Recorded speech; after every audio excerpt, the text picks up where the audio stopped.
Here's the article. A secret space program run by the United States Air Force with the support of the National Security Agency, Defense Intelligence Agency, and the National Reconnaissance Office has concluded that Corey Good's testimony of multiple secret space programs with interstellar spacecraft using temporal drive technologies is not disinformation. This is among the most recent claims of Good in a December 11th update about information he recently acquired as a result of his abduction and interrogation by what he describes as a military-industrial complex secret space program comprising of the above U.S. military intelligence entities. Good describes how it is possible that the USAF space program would not be aware of the other secret space programs, including the Navy's Solar Warden, despite having craft capable of interplanetary travel in our solar system. He goes on to say the MIC SSP has at least 2 large space stations in Earth's orbit, as well as a number of manned satellites. These are roughly circular in shape and are large space stations with enough facilities for many people to work in various labs and so forth.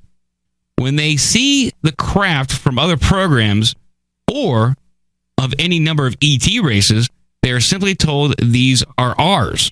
They are told that they are not on a need-to-know basis about these particular programs and are not to speak about their sightings with anyone.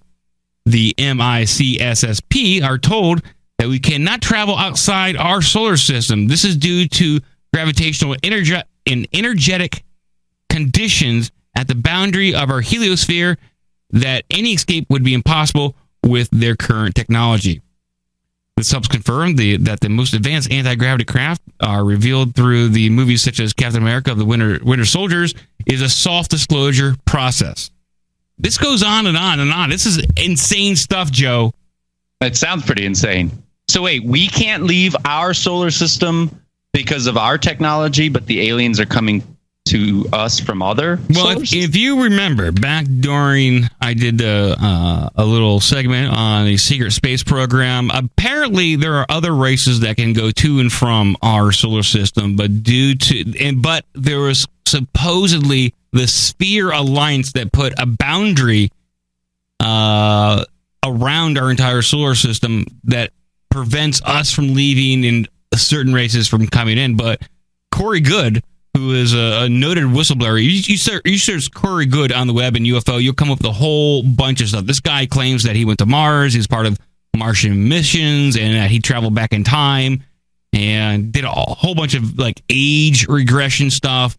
This guy, Corey Good, claims that due to gravitational and energetic conditions at the boundary of the heliosphere, that prevents us from escaping the solar system with our current technology, which apparently our current technology is quite grand if we have secret space stations floating around up there in orbit. What he doesn't mention is like, okay, if there's space stations up there, why can't we see them with telescopes? Do you have any audio or video of him talking about this stuff? I'm seeing all these thumbnails of him. Apparently he does interviews. He does interviews. I don't have any audio with him on this particular thing. It's not that I dismiss him. I just want I want a little bit more proof than firsthand accounts. You can definitely see space stations in low Earth orbit. You can see the ISS if you have a telescope. Mm-hmm. It goes on to say that it's been long confirmed through WikiLeaks that a particular UFO disclosure initiative was being prepared through the rock star Tom DeLonge, who is being helped by 2 retired United States Air Force generals, along with senior corporate officials such as the head of Lockheed Martin Skunk Works.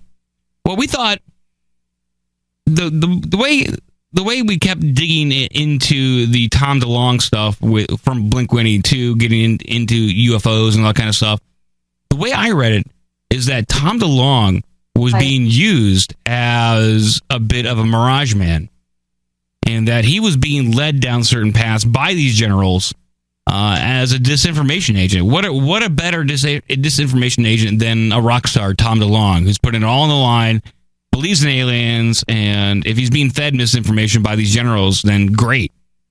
To me, Tom DeLonge was a mirage man. willing to believe it and go along with it. He, you know, and if people haven't watched that movie, that is a really fast. I'm not a big alien guy, but watching that movie, it's almost like, yeah. When you think about some of the other shady crap, you know, the people who work in the highest reaches of intelligence and government have been into before. Yeah, for anybody who doesn't know, there's a documentary called Mirage Men, and it goes on, like the whole documentary is about people within the UFO community. They will get co-opted, let's say, by the CIA, and the CIA liaison will keep feeding junk information to this person, really building up this UFO enthusiast about alien bases, and even take them on airplane rides or helicopter rides to show them where alien bases supposedly are. And this UFO enthusiast thinks they have the inside track to all the knowledge, and all they're doing is being fed misinformation, and they're spreading it throughout the community. And they do this. We believe that they do this. I personally believe that they do this. It's called poisoning the well, basically. So with the 9/11 truth movement, like, there's a big part of me that wants to say that all this hologram plane thing is just a bunch of, you know, intelligence people or something seeding these ideas. Same with flat Earth. Like, who is putting these ideas out there? Because like the most into conspiracy theory people are gonna, like, they're gonna chase that rabbit hole, and if there's substantiated evidence and people talking about it and stuff they're just gonna keep going. Careful about the flat Earth. Those are some really angry people. Oh yeah, you don't want to piss them. Yeah. They are some really angry people, dude. I don't get it, dude. If you even like question flat Earth, they get fucking pissed. I don't get it. I know a guy. I love the dude. Very religious. Doesn't believe in evolution, but totally believes in the flat Earth thing. Huh? That's weird. I look. I'm open to flat Earth. At least the perception of flat Earth. I don't. But it's really hard for me to believe. I've seen pictures. I've been up in planes. I've seen the curvature of the Earth. I know that some people say the math doesn't line up, and there's some pretty cool YouTube videos on it. And I'd love to be I love to look at the stuff. If there's some flat earther out there that wants to come on the program and explain their side of the story and present some stuff, I'd be more than happy to look at it and willing to admit that I'm wrong and that we actually do live on a flat Earth. I just need to really, really see this shit. Yeah, I need it explained to me like I'm 5. Yeah.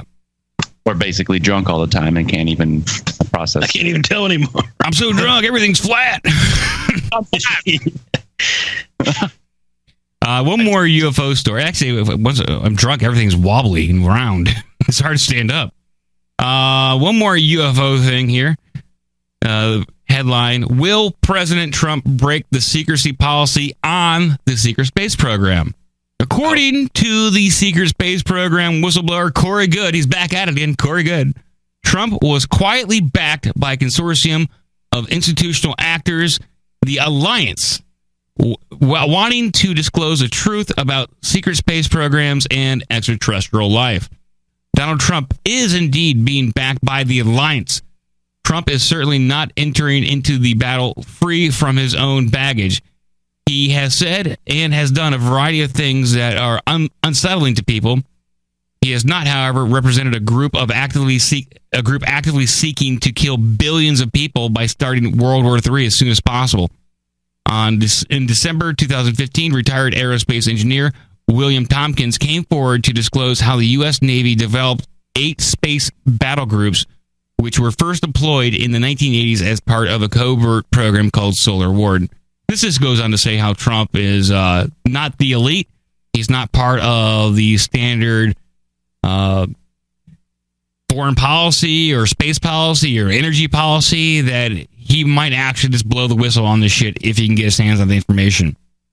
And look, I honestly agree. And that's one of the reasons why I am looking forward to seeing Trump possibly battle the black budget. Yeah.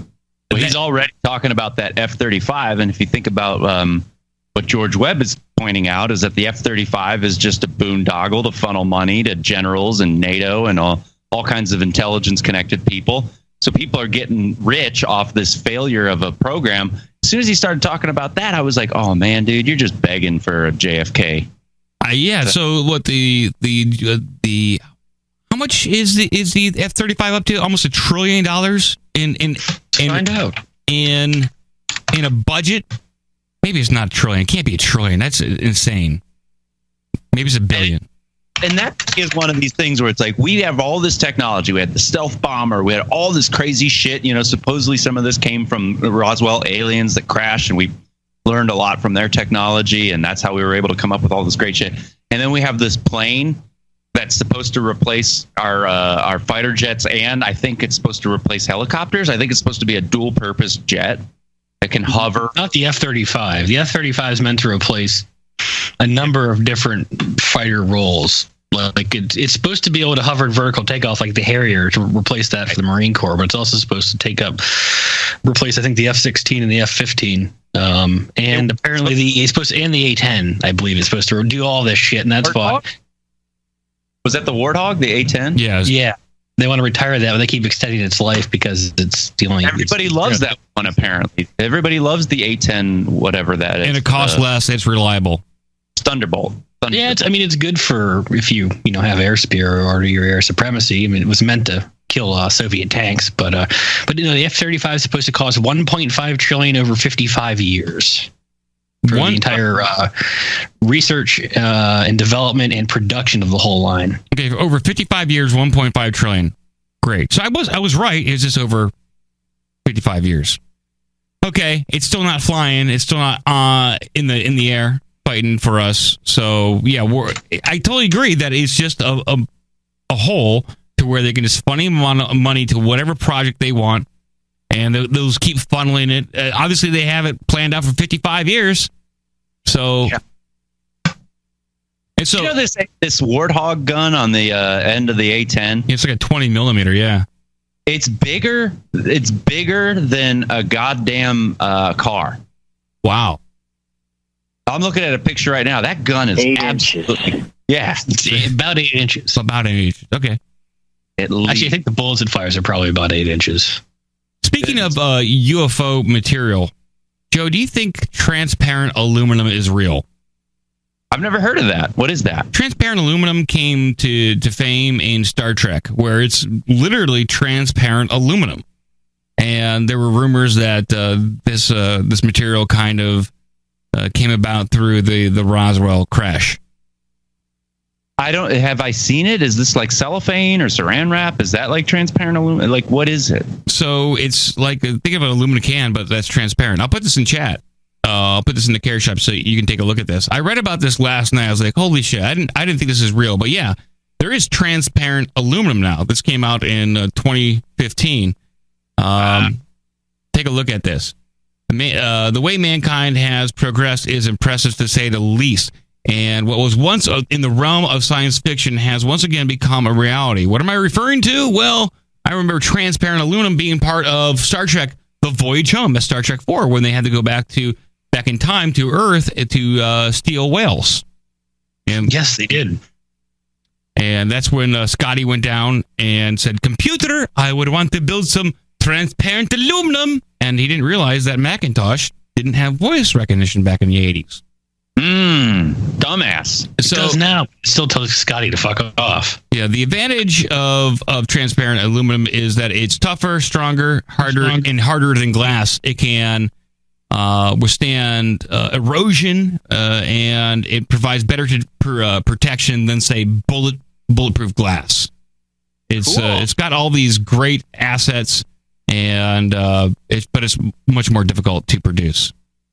Well, I mean, I'm convinced. If you ask me if I believe it, you're sending me this article. I don't know. It looks pretty legit. It looks pretty legit there. Well, this is a fine place you have here. Here's Scotty on. Thank you.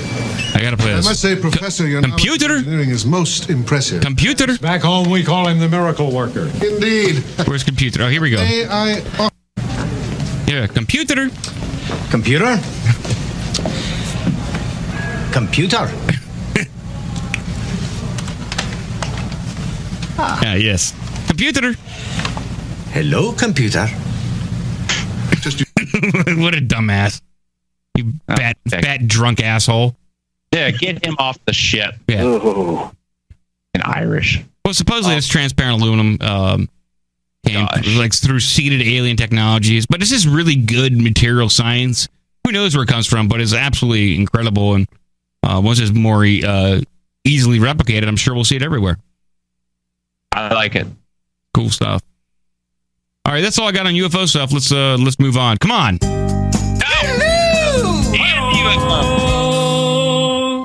They need a better UFO alien game. I love XCOM, but they something.